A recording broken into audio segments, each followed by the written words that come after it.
Hey, Charles here, giving you a closer look at the Tusk shock reservoir gas valve for the WP shocks with the piston style reservoirs.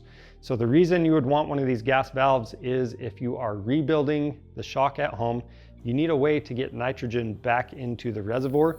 This is a great way to do it. It's an affordable option and it's easy to install. All you have to do is grease up these O-rings, then you've got 2 locating pins. You can choose where you want to put those on this valve assembly, and that way you can customize the fit to your bike.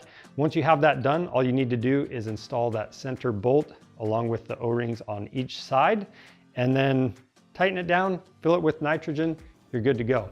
It's really that simple. Again, it's an affordable option to get your shock filled up with nitrogen, and they're available in a few different colors. So you've got the silver, the black, and the red option. And these are gonna fit your 2016 to 2022 KTM, Husqvarna, and Gas dirt bikes.